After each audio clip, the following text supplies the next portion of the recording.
السلام علیکم ورحمۃ اللہ وبرکاتہ۔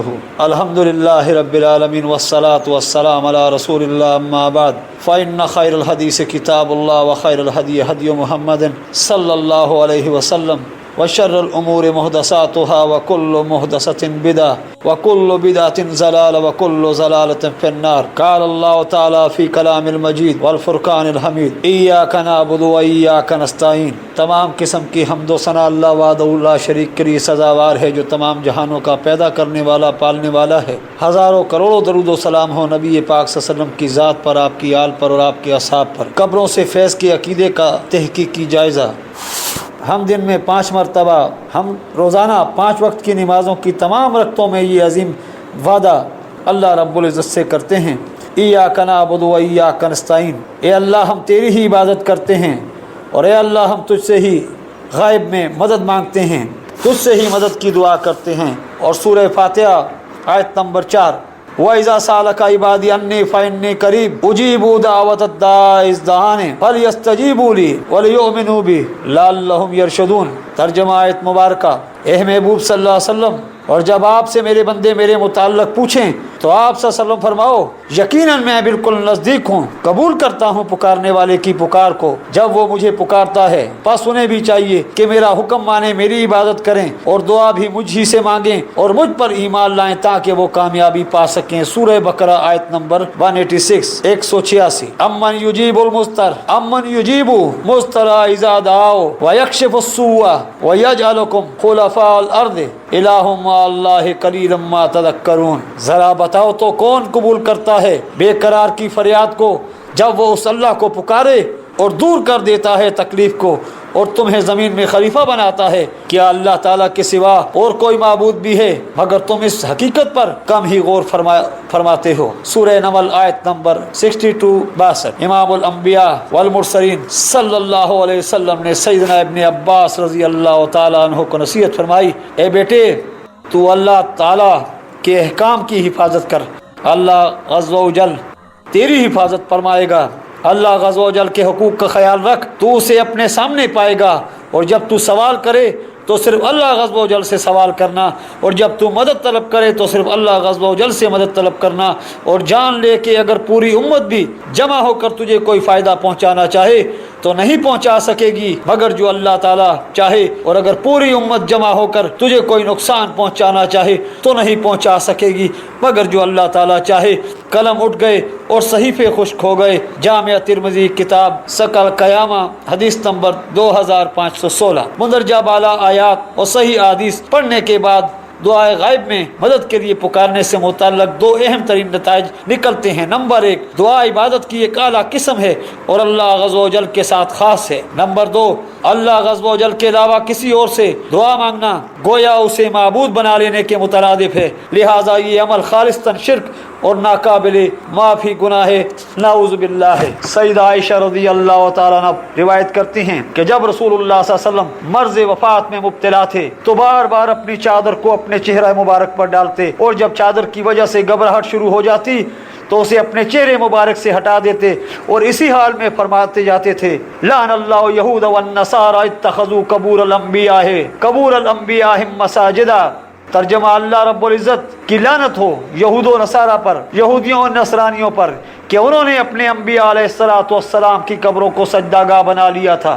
پھر عائشہ صدیقہ رضی اللہ تعالیٰ عنہ فرماتی ہیں، اگر یہ خوف نہ ہوتا کہ رسول اللہ صلی اللہ علیہ وسلم کی قبر پہ لوگ سجدے شروع کر دیں گے تو آپ صلی اللہ علیہ وسلم کی قبر مبارک کو زائرین کے لیے زیارت کے لیے کھلا چھوڑ دیا جاتا، مگر آپ صلی اللہ علیہ وسلم کو یہی خوف تھا جس کی وجہ سے رسول اللہ صلی اللہ علیہ وسلم اس عمل سے بچنے کی تلقین کر رہے تھے۔ صحیح بخاری کتاب الجنائز حدیث نمبر 1390، صحیح مسلم کتاب المساجد حدیث نمبر 1183۔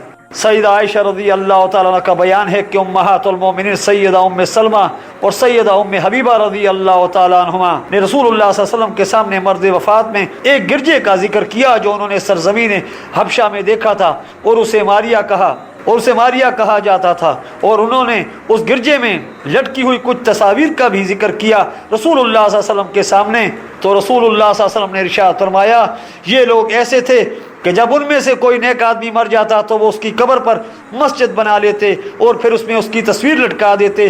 قیامت کے دن یہ لوگ اللہ عز و جل کے نزدیک بدترین مخلوق شمار ہوں گے۔ صحیح بخاری کتاب الجنائز حدیث نمبر 1341، صحیح مسلم کتاب المساجد حدیث نمبر 1180۔ سیدنا انس بن مالک رضی اللہ تعالیٰ عنہ روایت کرتے ہیں، سیدنا عمر خطاب رضی اللہ تعالیٰ عنہ کے زمانہ میں جب لوگ قحط سالی کا شکار ہو جاتے تو سیدنا عمر رضی اللہ تعالیٰ عنہ سیدنا عباس بن عبد المطلب رضی اللہ تعالیٰ عنہ کے وسیلہ سے بارش کی دعا کرتے اور یوں عرض کرتے، اے اللہ رب العزت، بے شک پہل ہم اپنے نبی حضرت محمد صلی اللہ علیہ وسلم کو تیری بارگاہ میں وسیلہ کے طور پر پیش کرتے تھے اور ان کی دعا سے تو ہم پر بارش برسا دیا کرتا تھا۔ آپ صلی اللہ علیہ وسلم کے بعد اب ہم تیری بارگاہ میں اپنے نبی صلی اللہ علیہ وسلم کے چچا کو وسیلہ کے طور پر لے کر آئے ہیں، پس ان کی دعا سے ہم پر بارش نازل فرما۔ راوی کہتے ہیں یوں ان پر بارش برس پڑتی۔ صحیح بخاری کتاب الاستفساء حدیث نمبر 1010۔ نتائج نمبر 1، سیدنا عمر بن خطاب رضی اللہ تعالیٰ نے رسول اللہ صلی اللہ علیہ وسلم کی اعلیٰ ترین برزخی زندگی کے باوجود آپ صلی اللہ علیہ وسلم سے قبر مبارک پر جا کر دعا نہیں کی، کیونکہ اللہ رب العزت کے علاوہ کسی بھی اور ہستی سے دعا کرنا، غائب میں مدد مانگنا خالصتاً شرک اور ناقابل معافی گناہ ہے۔ نمبر 2، سیدنا عمر رضی اللہ تعالیٰ نے رسول اللہ صلی اللہ علیہ وسلم کی قبر پاک پر جا کر آپ صلی اللہ علیہ وسلم سے وسیلہ کے طور پر دعا نہیں کروائی، بلکہ رسول اللہ صلی اللہ علیہ وسلم کے چچا کو وسیلہ کے طور پر لا کر ان سے دعا کروائی، اور یوں امت محمدیہ صلی اللہ علیہ وسلم کو یہ عقیدہ سمجھا دیا کہ صحیح وسیلہ شخصی کسی بزرگ کی قبر پہ جا کر ان سے دعا مانگنا یا دعا کروانا ہرگز نہیں ہے، بلکہ دنیا میں موجود نیک زندہ آدمی سے دعا کروانا، اور اس عقیدے پر امت کا اجماع ہے۔ قرآن و سنت کے واضح دلائل کے برعکس انڈیا اور پاکستان کے مشہور علماء اور بزرگوں کے خود ساختہ عقائد و نظریات ملاحظہ فرمائیں۔ نمبر 1، ابرہا مشائخ کی روحانیت سے استفادہ اور ان کے سینوں اور قبروں سے باطنی فیوز حاصل کرنا سو بے شک صحیح ہے، مگر اس طریق سے جو اس کے اہل اور خواص کو معلوم ہے، نہ اس طرز سے جو عوام میں رائج ہے۔ دیوبند بزرگ مولانا خلیل احمد سہارنپوری صاحب المہند علی المفند، جواب نمبر 11 صفحہ نمبر 140، مکتبہ علم لاہور۔ علماء کا عقیدہ نمبر 2، قبر کا طواف تعظیمی منع ہے، اور اگر برکت لینے کے لیے گرد مزار پھرا تو حرج نہیں، مگر عوام منع کیے جائیں، بلکہ عوام کے سامنے کیا بھی نہ جائے کہ کچھ کا کچھ سمجھیں گے۔ بریلوی بزرگ مولانا امجد علی قادری رضوی صاحب بہار شریعت حصہ چہارم قبروں دفن کا بیان صفحہ number 314، Shabbir brothers Lahore. Number 3، علماء کا عقیدہ مولانا سید مناظر احسن گیلانی صاحب، مولانا قاسم نانوتوی صاحب بانی دارالعلوم دیوبند کے متعلق مولانا منصور علی خان صاحب سے نقل کرتے ہیں، مولانا قاسم نانوتوی صاحب اگر اکیلے کسی مزار بزرگ کی قبر پر جاتے اور کوئی دوسرا شخص عوام الناس میں سے وہاں موجود نہ ہوتا تو آواز سے عرض کرتے، آپ میرے واسطے دعا کریں۔ دیوبند بزرگ مولانا سید مناظر احسن گیلانی صاحب، سوانح قاسمی جلد نمبر 2 صفحہ نمبر 29، مکتبہ الرحمانیہ لاہور۔ عقیدہ نمبر 4، مولانا اشرف علی تھانوی صاحب خود لکھتے ہیں، میں اپنے حضرت دیوبندی اور بریلوی علماء کے مشترکہ روحانی پیشوا شیخ امداد اللہ مہاجر مکی صاحب کی قبر میں کی خدمت میں غذائے روح کا وہ سبق جو حضرت شاہ نور محمد صاحب کی شان میں ہے سنا رہا تھا۔ جب اثر مزار شریف کا بیان آیا تو آپ شیخ مہاجر مکی صاحب نے فرمایا، میرے حضرت کا ایک جولاہا مرید تھا، حضرت کے انتقال کے بعد ان کے مزار شریف پر عرض کیا کہ حضرت میں بہت پریشان ہوں اور روٹیوں کا محتاج ہوں، کچھ دستگیری فرمائیے۔ حکم ہوا کہ تم کو ہمارے مزار سے 2 آنے یا آدھ آنا روز ملا کرے گا۔ ایک مرتبہ میں مہاجر مکی صاحب مزار شریف کی حاضری کو گیا تو وہاں جولاہا بھی حاضر تھا۔ اس نے کل کیفیت بیان کر کے کہا، مجھے ہر روز وظیفہ قبر سے ملا کرتا ہے۔ اس واقعہ پر مولانا تھانوی صاحب کا تبصرہ ہے، یہ من جملہ کرامات کے ہے۔ دیوبند بزرگ مولانا اشرف علی تھانوی صاحب امداد المشتاق، واقعہ نمبر 290 صفحہ نمبر 144، بک کارنر جہلم۔ علماء کا عقیدہ نمبر 5، مولانا اشرف علی تھانوی صاحب مولانا قاسم نانوتوی صاحب بانی دارالعلوم دیوبند کے متعلق مولانا حبیب الرحمان صاحب سے نقل کرتے ہیں، دیوبند کے 2 استاد مولانا احمد حسن امروہی صاحب اور مولانا فخر الحسن گنگوہی صاحب کے درمیان باہم تنازع ہوا تو مولانا محمود الحسن صاحب اصل جھگڑے میں شریک نہ ہونے کے باوجود اس معاملہ میں آئے، مگر غیر جانبدار نہ رہ سکے اور کسی ایک کی جانب جھک گئے۔ اس دوران مولانا رفیع الدین صاحب نے مولانا محمود الحسن صاحب کو اپنے حجرے میں بلایا اور کہا، پہلے یہ میرا روئی کا لبادہ دیکھ لو۔ سخت سردی کا موسم تھا، اس کے باوجود مولانا کا لبادہ خوب تر تھا اور بھیگ رہا تھا۔ پھر مولانا رفیع الدین صاحب نے فرمایا، واقعہ یہ ہے کہ ابھی مولانا نانوتوی صاحب جست انصری کے ساتھ میرے پاس تشریف لائے تھے، جس سے میں ایک دم پسینہ پسینہ ہو گیا اور میرا لبادہ تر ہو گیا، اور فرمایا کہ محمود الحسن سے کہو وہ اس جھگڑے میں نہ پڑے۔ اس پر مولانا نے توبہ کر لی۔ اس واقعہ پر مولانا اشرف علی تھانوی صاحب کا تبصرہ یہ ہے، یہ واقعہ روح کا تمثیل تھا اور اس کی دو صورتیں ہو سکتی ہیں، ایک یہ کہ جست مثالی تھا مگر مشابہ جست عنصری کے، دوسری صورت یہ کہ روح نے خود عناصر میں تصرف کر کے جست عنصری تیار کر لیا ہو، مگر وقت گزر جانے پر پھر اس مرکب کو تحلیل کر دیا جاتا ہے۔ دیوبند بزرگ مولانا اشرف علی تھانوی صاحب، ارواء ثلاثہ، حکایت نمبر 247، صفحہ نمبر 233، مکتبہ رحمانیہ لاہور، علماء کا عقیدہ نمبر 6۔ مولانا اشرف علی تھانوی صاحب مولانا معین الدین صاحب سے ان کے والد محترم مولانا محمد یعقوب نانوتوی صاحب کی وفات کے بعد ان کی کرامت قبر نقل کرتے ہیں۔ ایک مرتبہ ہمارے نانوتا میں جاڑا بخار کی بہت کثرت ہوئی، سو جو شخص مولانا کی قبر کی مٹی لے جا کر باندھ دیتا اسے آرام ہو جاتا۔ بس اس کثرت سے مٹی لے گئے، جب بھی قبر پر مٹی ڈالو تب ہی ختم۔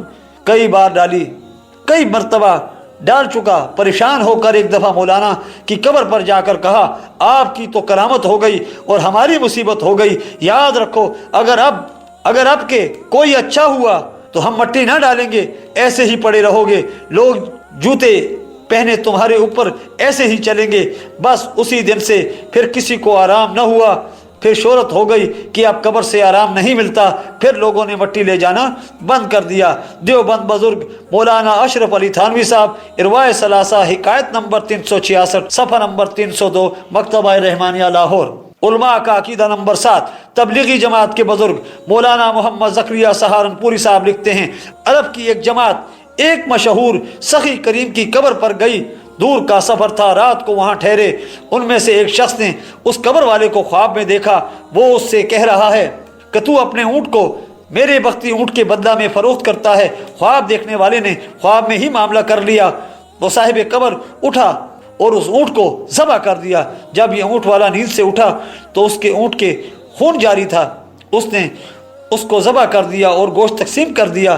دیوبند بزرگ مولانا محمد زکریا صاحب، فضائل صدقات، حصہ دوم، 7ویں فصل، واقعہ نمبر 16، صفحہ نمبر 711، کتب خانہ فیضی لاہور، علماء کا عقیدہ نمبر 8۔ تبلیغی جماعت کے سرپرست مولانا محمد زکریا سہارنپوری صاحب خود لکھتے ہیں، مصر میں ایک صاحب خیر شخص تھے، لوگوں سے غریب کے لیے خیرات مانگی مگر کسی نے کچھ نہ دیا۔